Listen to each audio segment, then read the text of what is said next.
Tá chegando aquela época do ano em que nós, amantes da música e da cultura pop, temos muito o que comentar e hablar. Afinal, tudo que passa pelo VMA, ou quase tudo, entra pra história de alguma forma. Sabe o vestido de carne da Lady Gaga? Foi no VMA. Lembra quando a Britney performou com uma cobra nos ombros? Foi no VMA também. E aquele climão todo que aconteceu entre o Kanye West e a Taylor Swift, pois é, foi no VMA também. Sejam as performances icônicas, ou os lookinhos que roubam a cena, ou as tretas também dos bastidores, a clássica premiação da MTV sempre gera algum burburinho. E hoje a gente vai descobrir o que é que tá por trás do hype nesses 41 anos de VMA. Vem comigo, vem comigo!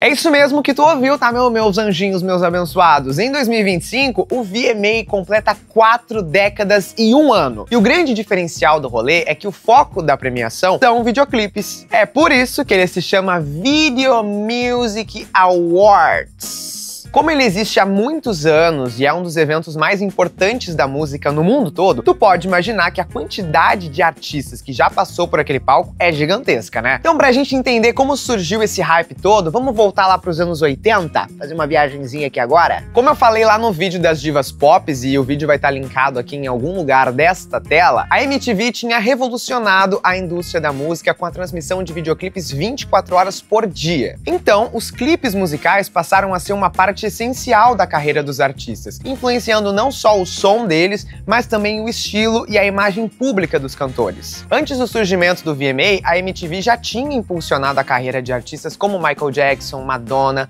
Duran Duran, Prince e Cyndi Lauper. Toda essa galera foda ganhou visibilidade nacional e internacional com seus videoclipes mega criativos e que eram também super inovadores para a época. Apesar de todo esse sucesso, a MTV enfrentou diversas críticas em seus primeiros anos, principalmente por tocar quase exclusivamente rock e pop branco, deixando de lado aí vários artistas negros. E claro, tudo isso foi mudando gradualmente, especialmente depois do sucesso do Michael Jackson com o clipe de Billie Jean, que inicialmente a MTV foi ali um pouco resistente a exibir, mas depois que botou no ar, foi sucesso absoluto. Se a gente olhar bem, o VMA ele tem uma forte inspiração em premiações como o Oscar e o Grammy. Só que a MTV quis criar o seu próprio evento e que refletisse a cultura jovem que nessa época era super ousada e combinava total com o visual da emissora. E foi aí que eles criaram o VMA. Os anfitriões da noite foram Dan Aykroyd e Bette Midler, que usaram trajes espaciais prateados,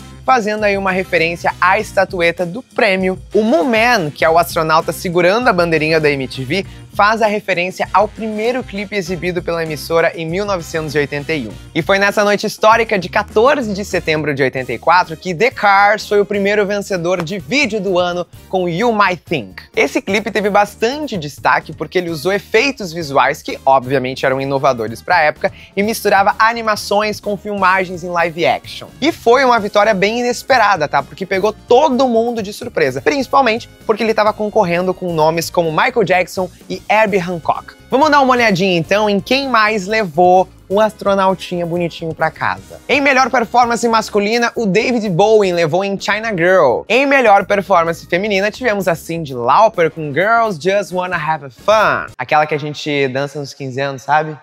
Girls Just Wanna Have Fun. Oh, girls. Yes. Ao aceitar o seu prêmio, a Cyndi Lauper fez um discurso bem diferente no palco, né? Ela mencionou aí a astrologia e as energias do universo. Ela tava um pouco acompanhada ali. E isso virou meme antes mesmo da era dos memes.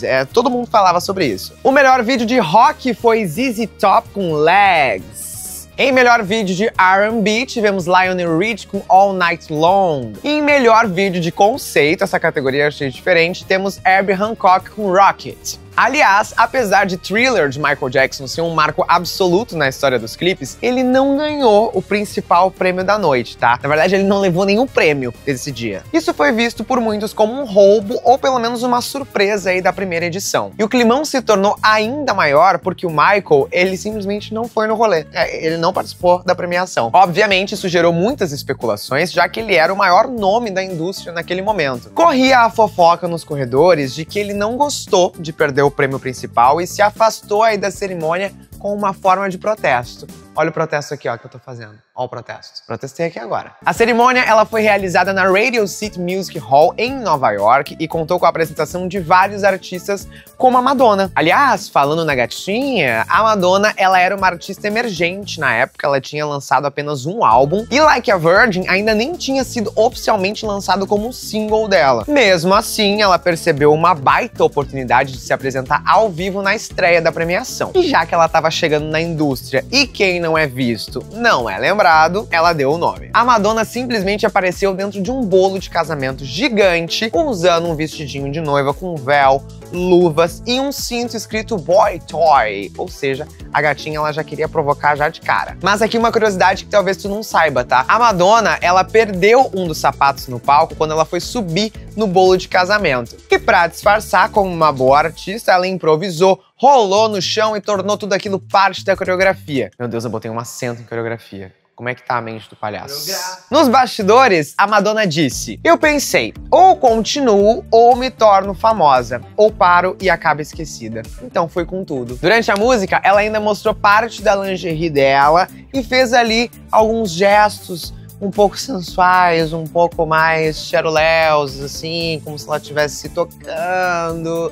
E a gente tá falando dos anos 80, né, gente? Então a performance dela chocou a audiência e causou aí grande controvérsia. Uma galera achou bem vulgar, mas outros também reconheceram isso como um momento ousado, de empoderamento, e ela quebrou padrões naquele dia. Obviamente, a mídia criticou a apresentação, mas isso teve um efeito contrário, tá? Impulsionou a carreira da Madonna de forma estrondosa, tanto que estamos em 2025 falando sobre esse momento. Desde então, a Madonna se tornou presença constante nos VMAs, criando outros momentos marcantes que a gente vai ver mais pra frente. E assim também, o VMA criou um legado de ser um evento imprevisível. É uma noite onde tudo pode acontecer. E convenhamos, né, gente? A organização do VMA queria algo que chocasse desde o começo. Eles já sabiam que precisavam causar um impacto para consolidar a cerimônia como algo bem diferente do Grammy, por exemplo. Então eles foram lá e incentivaram os artistas a ousarem, a fazerem coisas diferentes. Então o palco,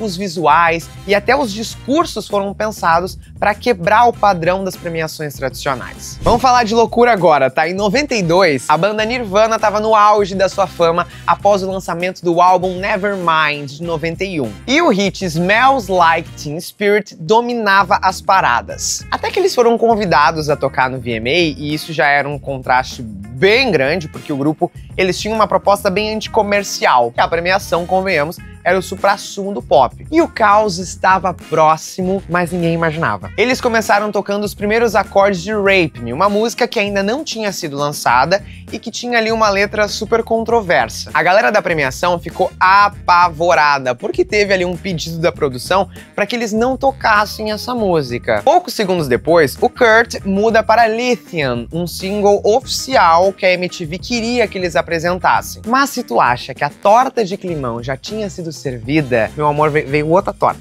Veio muito mais. No final da performance, o baixista da banda, ele arremessou o baixo dele pra cima e tentou pegar, mas ele acertou na própria cabeça e caiu do palco. Enquanto isso, o Kurt Cobain destruiu a guitarra dele, derrubou os amplificadores. Gente, foi um caos instaurado. E o baterista da banda, ele foi até o microfone e começou a gritar loucamente: "Hi Axl, where's Axl?" Uma provocação bem direta e também bem irônica pro Axl Rose, vocalista do Guns N' Roses, com quem ele tinha brigado ali nos bastidores alguns minutinhos antes. Gente, foi um surto total do início ao fim. Apesar do Michael Jackson não ter aparecido na primeira edição, ele veio causar aí alguns anos depois. Só pra contextualizar pra vocês, em 1994, o Michael surpreendeu todo mundo quando ele se casou com a filha do Elvis Presley, a Lisa Marie Presley. Esse casamento foi alvo de grande especulação, principalmente porque muitos acreditavam que tudo isso era uma grande estratégia de marketing para melhorar a imagem pública do Michael, especialmente depois das denúncias de abuso infantil que ele enfrentava na época. E durante a abertura do VMA de 94, o rei do pop subiu no palco de mãozinha dadas com a Lisa. A plateia já estava um pouco em choque com a presença do casal ali juntinhos, até que o Michael chega no microfone e diz: "E só para vocês saberem, ninguém achava que esse relacionamento era real." E depois desse momento,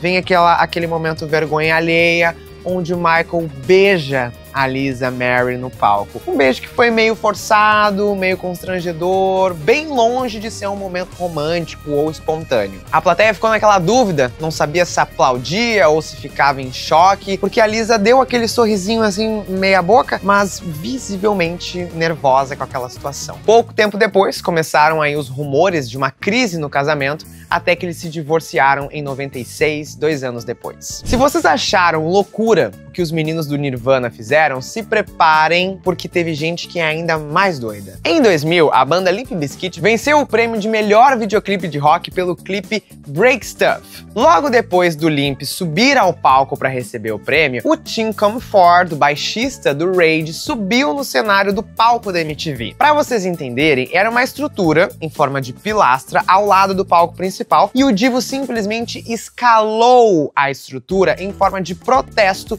contra a decisão da premiação. E lá de cima, ele se recusou a descer, e o público e os seguranças, obviamente, ficaram ali olhando sem saber se era uma encenação ou se era só uma loucura mesmo. E adivinhem?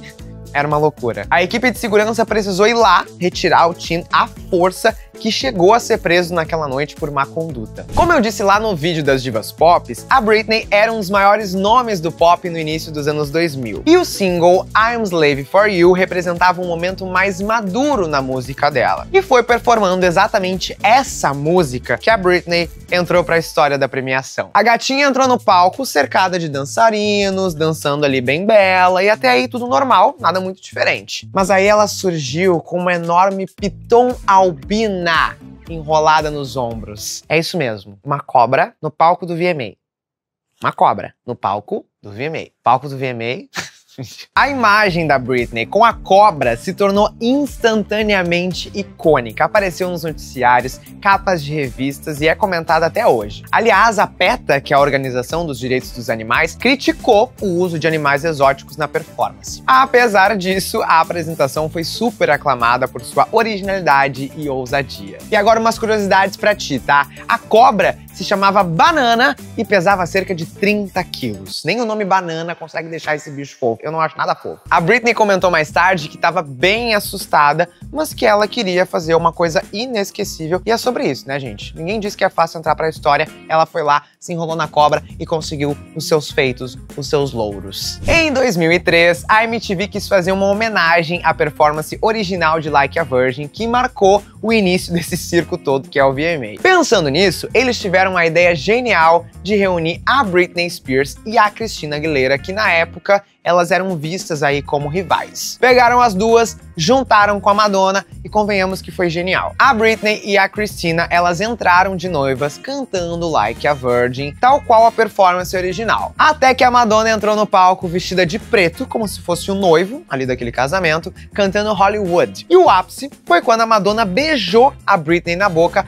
com direito à câmera fechando na reação do público. E logo depois ela também beijou a Christina, mas essa parte aí foi cortada parcialmente em várias transmissões, o que gerou bastante polêmica. Quem não gostou nadinha desse momento foi o Justin Timberlake, que era ex-namorado da Britney e que a câmera fez questão de mostrar a reação do gato visivelmente desconfortável. Não tem como a gente falar de VMA e não falar de Lady Gaga, certo? Em 2009, a Gaga ainda era uma revelação do pop e tinha lançado apenas o The Fame, mas ela já causava aí um impacto por ser bem ousadinha, danadinha. Ela foi indicada a vários prêmios e ela estreava no VMA performando Paparazzi no palco. Lembrando que essa música fazia toda uma crítica, né, à obsessão da mídia pelas celebridades e o tanto que isso pode destruir uma pessoa. A performance começou super chique, super elegante, mas do nada o rolê tomou um ar sombrio, super teatral, e a Gaga simulou ali estar sendo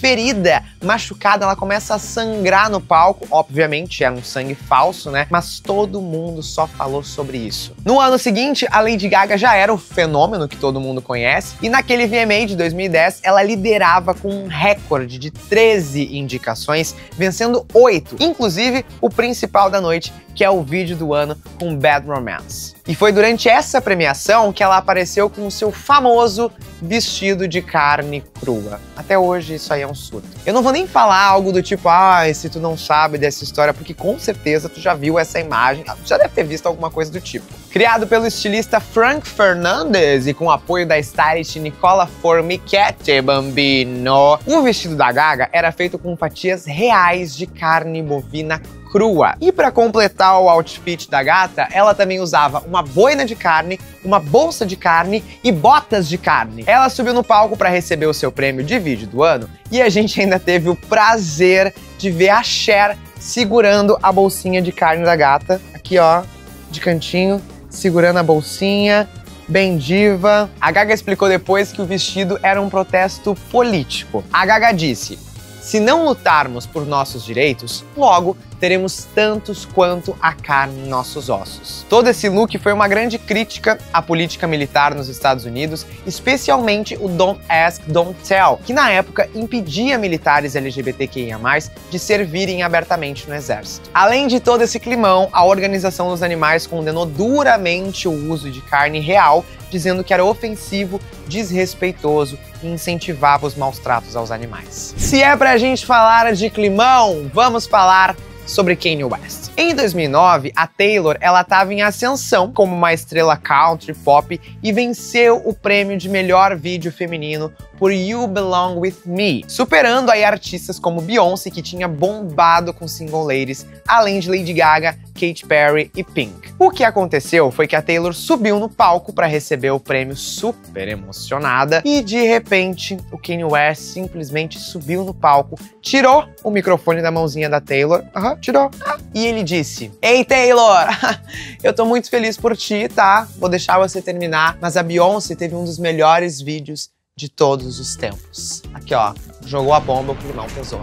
Pesou o climão. O público ficou em choque total e vaiou o cantor na hora, né? E a Taylor nem conseguiu terminar o seu discurso, obviamente. Ele foi expulso da premiação depois de todo esse rolê. Mas quando a Beyoncé subiu no palco para receber o prêmio de vídeo do ano, ela chamou a Taylor de volta ao palco para que ela sim pudesse terminar o seu agradecimento. Queen é assim que se faz. Já em 2011, a Beyoncé estava promovendo seu álbum 4 e a faixa Love on Top foi escolhida para ela performar no palco do VMA. Já rolavam alguns rumores sobre a gravidez da diva, mas ninguém sabia ao certo até aquele momento. Depois dela entregar vocais impecáveis, ela encerra a apresentação abrindo seu palitozinho aqui, ó, um palitozinho chique, super caro, e esfregou a barriguinha de mãe aqui com as mãos, super ostentando a sua gestação. Bastou isso para o mundo inteiro comentar sobre a primeira gravidez da Beyoncé. Para vocês terem uma noção, a notícia quebrou recordes de maior número de tweets por segundo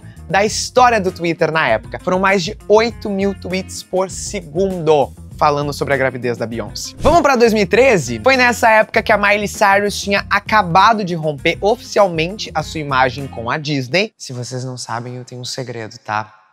A Miley era a Hannah Montana. Ela tinha lançado o single We Can't Stop, que falava sobre festas, rebeldia, liberdade, já trazendo aí uma estética bem ousada e diferente do que todo mundo estava acostumado a ver na Miley. E o VMA foi o lugar escolhido para ela matar de vez essa persona infantil e mostrar essa nova fase dela. A Miley entrou no palco com um maiô de ursinho de pelúcia e com uma coreografia bem mais sexualizada. Mas o que chocou todo mundo foi quando ela arrancou aqui, ó, a roupa de ursinho e apareceu com um biquíni de látex, né? Então, se tu olhava assim, parecia que ela tava sem nada. O Robbie Thicke participou da performance e chocou geral, porque os dois, eles começaram ali a fazer umas dancinhas mais sensuais, um esfrega-esfrega. Foi babado, né? A Miley, ela tava com aqueles dedão de... O que é aqueles jogos que elas usam dedão?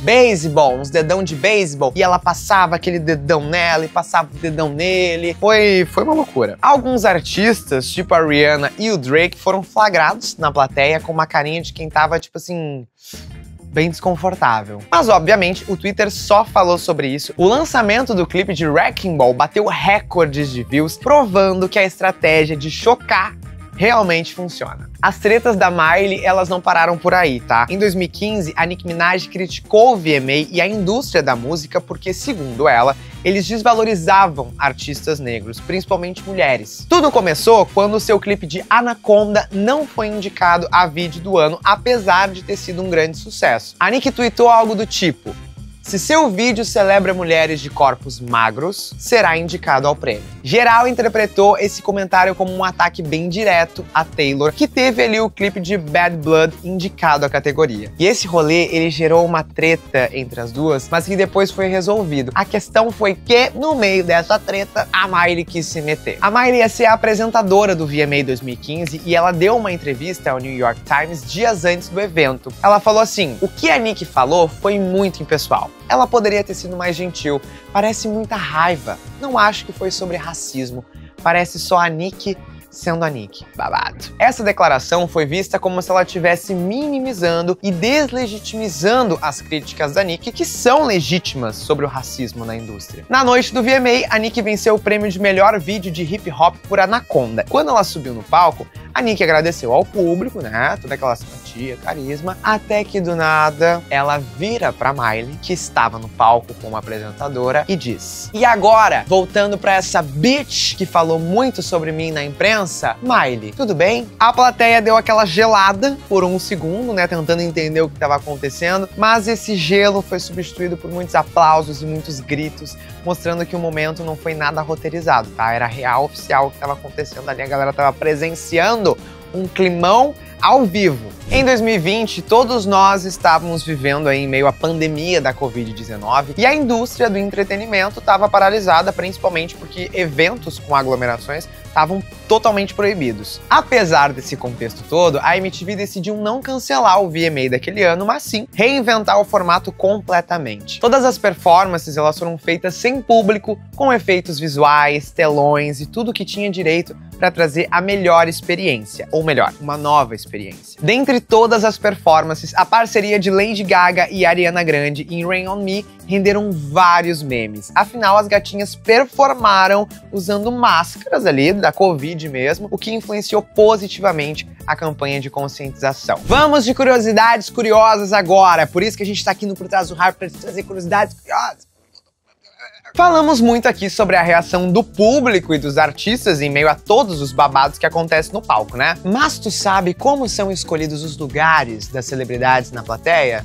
Pois fica aí que eu vou te contar agora. Se tu sonha em se tornar um artista internacional só pra sentar do lado da Rihanna ou da Lady Gaga, pode tirar no teu cavalinho da chuva. Porque quando um artista confirma a sua participação no evento, ele também manda uma listinha das pessoas que ele quer ou não que se sentasse ali do lado dele. E adivinha quem é a pessoa que todo mundo quer sentar do ladinho? Ela mesma, a Taylor. Jaina Esposito, vice-presidente da MTV americana, disse que a Taylor tem tantos amigos que todo mundo pede pra sentar do lado dela. Apesar do pedido dos famosos e da MTV querer agradar as celebs, quem dá o veredito final é a equipe de TV. Porque, afinal, estamos falando aí de uma transmissão, né? E pra ela ficar interessante, eles precisam pensar nos ângulos certos, dos artistas certos, para capturar as melhores reações. Deve ser um trabalho absurdo de logística dessa galera. Lembra do VMA de 2011, quando a Beyoncé anunciou que estava grávida no palco? Na hora, a câmera cortou pro Jay-Z, que estava sendo ali parabenizado pelo Kanye West. A ideia da escolha de lugares é feita justamente para fazer render momentos como esse e pra gente poder ver de casa. Por mais que ninguém soubesse que a Bey ia anunciar a gravidez durante a premiação, era meio óbvio que a gente ia querer ver a reação do Jay-Z depois de uma apresentação da esposa. Por isso, já estava tudo 100% posicionado. Mas vamos falar do VMA 2025, que acontece nesse domingo, e as expectativas, ó, estão altíssimas, tanto para as performances quanto para os vencedores. Isso porque a Lady Gaga lidera as nomeações com 12 indicações. Depois dela, vem o Bruno Mars e o Kendrick Lamar, que receberam 11 indicações cada um. Rosé e Sabrina Carpenter completam o top 5 com 8 indicações cada. A lista completinha dos indicados em todas as categorias do VMA tu encontra lá em atlantida.com.br. Então já põe aí na tua programação, tá? Pra encerrar o final de semana, chama os amigos e corre pro sofá pra acompanhar o VMA. A premiação vai rolar nesse domingo, dia 7, a partir das 8 horas da noite. Entre as novidades nesse ano é que o VMA contará com 3 horas de duração e uma transmissão massiva, tá? Simultaneamente pela MTV e também pela rede de TV americana CBS, que é tipo um canal de TV aberto nos Estados Unidos. É tipo a RBS TV dos Estados Unidos, é tipo isso. Além disso, vai rolar também uma transmissão ao vivo pela internet na Paramount Plus. E, obviamente, tudo que tiver rolado nessa noite babadeira, tu vai encontrar aqui nas redes da Atlântida. Então te inscreve aqui na TLTV, meu chuchu! E se tu curte esse tipo de conteúdo, já deixa aqui nos comentários o que mais tu quer acompanhar no Por Trás do Hype. Um grande beijo, um bom restinho de semana pra ti e a gente se vê no próximo episódio.